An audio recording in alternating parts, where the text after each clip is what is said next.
दोस्तों आज से 2-3 महीने पहले सिचुएशन बिल्कुल चेंज थी। सिचुएशन ये थी कि आपका स्मॉल कैप और मिड कैप ज़्यादा से ज़्यादा परफॉर्म कर रहा था। निफ्टी 50 और सेंसेक्स आपके फ्लैट नजर आ रहे थे। लेकिन आज के समय पर अगर आप देखोगे तो स्मॉल कैप और मिड कैप डाउन की तरफ जा रहे हैं या उनमें रिटर्न ना के बराबर है, और आपका निफ्टी 50 और सेंसेक्स इस समय रिटर्न दे रहे हैं। तो इसको हम 4-5 भागों में कवर करेंगे। सबसे पहला देखेंगे रीजन इसका क्या है, दूसरे नंबर पर देखेंगे कि मार्केट की करंट सिचुएशन कल की क्या रही है या आज क्या होने वाली है, तीसरे नंबर पर एक क्यूरी भी डालेंगे, चौथे नंबर पर देखेंगे इसका रिकॉर्ड क्या है, एंड पांचवें नंबर पर आपने करना क्या है, ये देखेंगे एक छोटी सी कोटेशन के साथ। तो उम्मीद करता हूं कि आप लोग वो कोटेशन भी सुनेंगे और इन चीजों से लाभान्वित होंगे।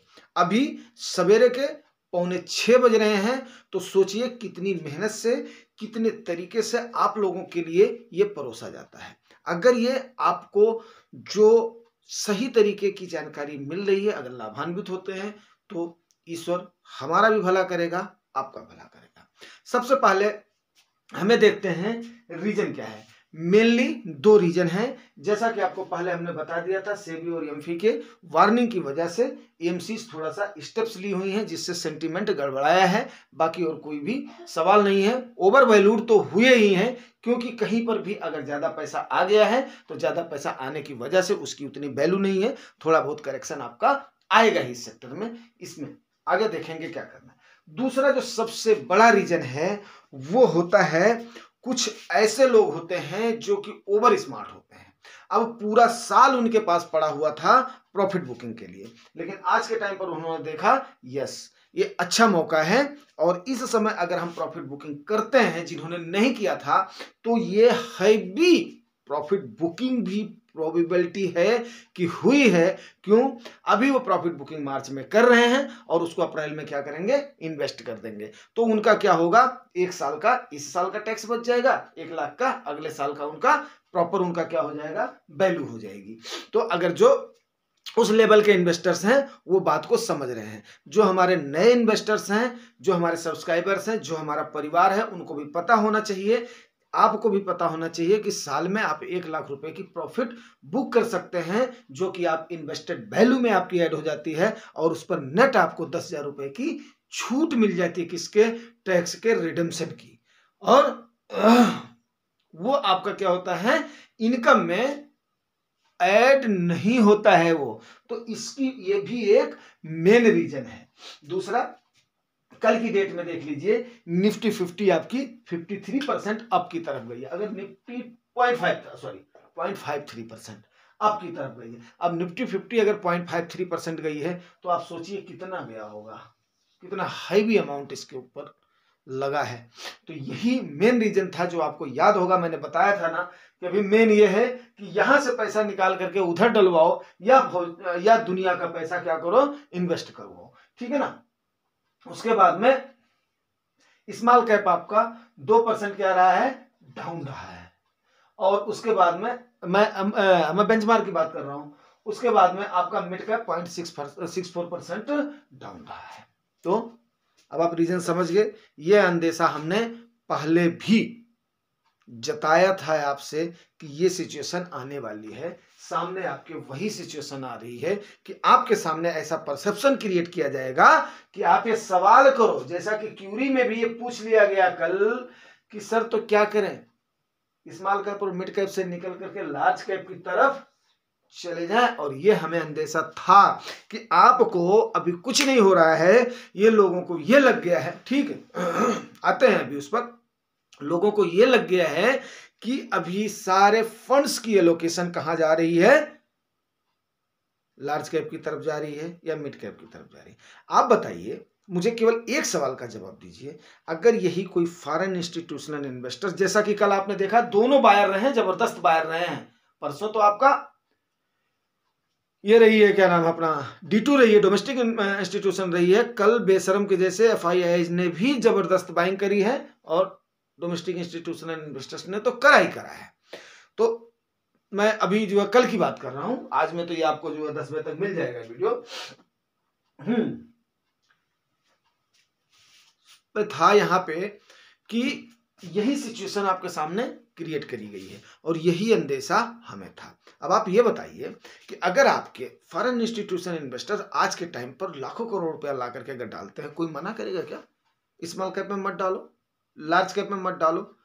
लेकिन वो इतने बेवकूफ़ भी नहीं है कि ला करके आपके पास ओवर वैल्यूड में भर देंगे।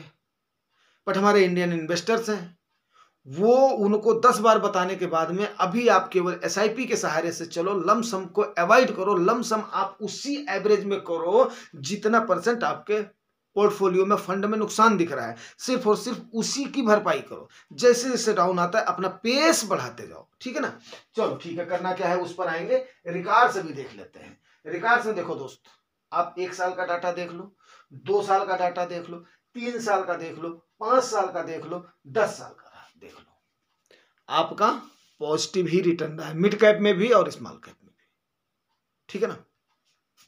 और 2 टाइप के फंड्स होते हैं, एक आपको पता है वैल्यू ओरिएंटेड कंपनियां होती है, एक होती है ग्रोथ ओरिएंटेड कंपनियां होती है। ग्रोथ ओरिएंटेड जितने फंड्स हैं उन्होंने कम परफॉर्म किया था रेदर देन वैल्यू ओरिएंटेड जो कंपनियों के। तो जिनके स्टॉक ग्रोथ ओरिएंटेड थे उनका परफॉर्मेंस थोड़ा सा कम दिखा है। अभी चाहे मिड कैप हो चाहे स्मॉल कैप हो, ग्रोथ ओरिएंटेड अगर उसमें स्टॉक्स हैं तो वो होगा। चलिए ठीक है, ये अभी आपके समझ में नहीं आएगा, बट अभी आपने करना क्या है वो मैं नहीं, आपको एक चीज मैं दिखा देता हूं। 2002 से लेकर के और 2006 तक आपकी मार्केट क्या रही है? फ्लैट रही थी बिल्कुल। खास करके मैं स्मॉल कैप और मिड कैप की आज की डेट में बात कर रहा हूं, क्योंकि ये कई सारे इन्वेस्टर्स ऐसे हैं जो कि उनमें धीरे धीरे पैनिक फैलेगा। पैनिक इसलिए फैलेगा, उनके बीच में फैलेगा जो ये सोच करके आए थे कि हमें कंटिन्यूअस रैली मिलेगी। दोस्तों, एक सब्सक्राइबर हमारा परिवार होता है, उस परिवार को बताना बहुत ही जरूरी होता है। इक्विटी में आपको कंटिन्यूअस रिटर्न की संभावना नहीं होती है, इसमें आपका साल दर साल रिटर्न निगेटिव में जा सकता है। तो उसके लिए आपने तैयार रहना है, क्योंकि आप ट्रेडर्स नहीं हैं, ये चीज मेरी ध्यान रखना। तो 2002 से लेकर के 2006 तक 4 साल तक फ्लैट रही है स्मॉल कैप और मिड कैप, ये आप देख लीजिएगा, ठीक है ना। उसके बाद में आपकी 2016 से लेकर के 2018 तक कंप्लीट फ्लैट रही थी, ये भी आप देख लीजिएगा, ऑन रिकॉर्ड है। तो 3-3 साल 4 साल तो पिछला साल का भी रिकॉर्ड रहा है कि फ्लैट रही है। और ये दोस्तों फ्लैट का जो समय होता है ना, यही होता है बढ़िया अक्यूमुलेशन का, बढ़िया वेल्थ गेन करने का। जब जब आप, मैंने आपको क्या बताया था, जब आपका भाव सही होने लगे ना, उस समय आपने ये नहीं देखना है कि यार कितना जाएगा कितना नहीं जाएगा। उस समय आपने क्या करना है, धीरे धीरे धीरे धीरे अलोकेट करते जाना है। ये आपको बताया था मैं। अभी मैं आपको एक बात बताऊं, यहाँ पर परेशान कौन से टाइप के इन्वेस्टर्स होंगे। अगर आप उस टाइप के इन्वेस्टर हैं तो बाय मेहरबानी आप अभी भी समय है, आप क्विट कर सकते हैं। अगर आप पेशेंस नहीं रख सकते, अगर आप पेशेंस रखते हैं, आप ये भरोसा रखते हैं कि यस कटाई छटाई के बाद में, सही रेट के बाद में ये सेक्टर उठेगा। सेक्टर मतलब ये आपका जो कंपनीज हैं वो उठेंगी, जो इस साइज की कंपनियां हैं वो उठेंगी।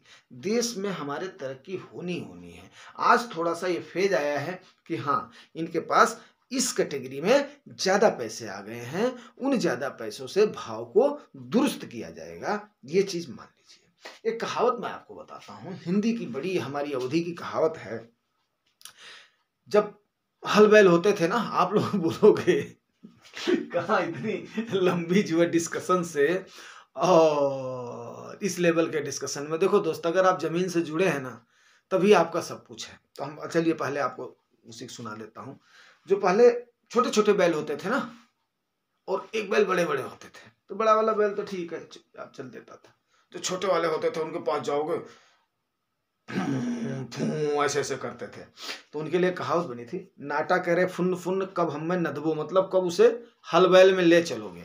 और जैसे उसको हल उसके पीछे जोत दिए ना, चल बेटा, आंख वाँख उल्ट दिए कब हमें खोलबो, कि मतलब जो है अब उनको एक बार तो कर रहे थे ले चलो मुझे जितना जोतना है जोतो। और उसके बाद में जब जैसे ही उनके पीछे हल लगाया गया, खेत जोतना पड़ा, तो आंख वाँख उनकी उलट गई, कई तो बैठ भी जाते थे, ठीक है ना। पूछिएगा आपने, अगर जो मतलब जो हमारी एज के होंगे उनको तो सबको पता है, जो गांव के होंगे। और जो अभी नए जो लड़के हैं उनको नहीं पता, कई तो बैल ऐसे होते थे ना, उनको हम क्या बोलते हैं, कामचोर टाइप के, कि वो बैठ ही जाते थे।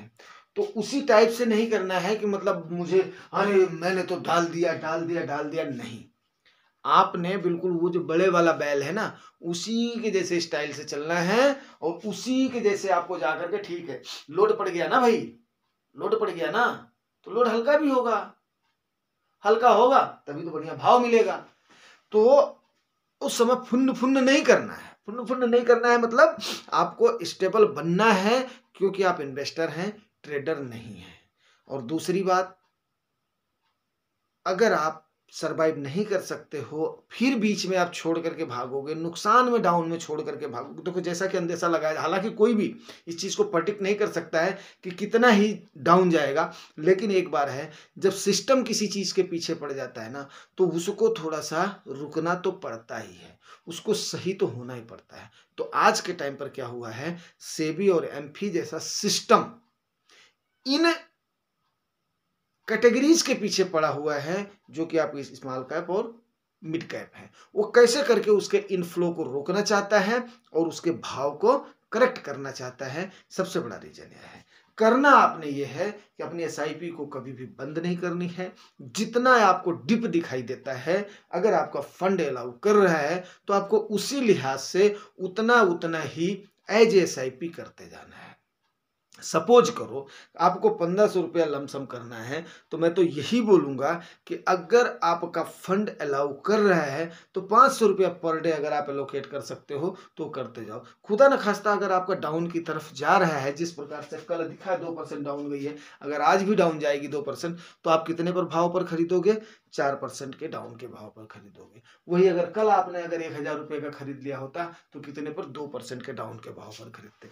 वही अगर कल की डेट में 2% डाउन हो जाती है, तो आप 6% के डाउन के भाव पर करते हो। मंडे को अगर डाउन हो जाती है, तो आप 8% के डाउन के भाव पर खरीदोगे। मेरी बात को अगर आप लोग समझ लोगे ना सर, हाँ शुरू शुरू में आपको समझ में नहीं आएगी, वो बात मैं मानता हूँ, लेकिन जब आप इसको गुनोगे, धुनोगे, स्टडी करोगे, प्रीवियस के चार्ट्स वगैरह देखोगे, फिर उसके बाद में मार्केट की साइकिल, अपनी मार्केट, हांगकांग की मार्केट, चाइना की मार्केट, यूएस की मार्केट, वो आप करोगे, तो पहली बात तो आप जो कैटेगरी सेलेक्ट करोगे। दूसरी बात क्या है, आप अपने एज प्रोफाइल के मुताबिक जाओगे। तीसरी बात क्या है, आप अपने इनकम के मुताबिक जाओगे। चौथी बात क्या है कि जो आपका जिम्मेदारियां हैं, रिस्पॉन्सिबिलिटीज के साथ साथ जो आपकी प्रेजेंट रिस्पॉन्सिबिलिटीज हैं, प्लस आने वाले फ्यूचर जो आपकी रिस्पॉन्सिबिलिटीज हैं, जो आपके गोल हैं, एम हैं, टास्क हैं, वो आप जब करोगे, तब जाकर के आपको बात समझ में आएगी। तो उम्मीद करता हूं दोस्तों, सवेरे सवेरे का सेशन आपको जरूर पसंद आएगा। अगर पसंद आएगा तो रिवार्ड जरूर करना। रिवार्ड आपको पता है, लाइक से सब्सक्राइब। Thank you.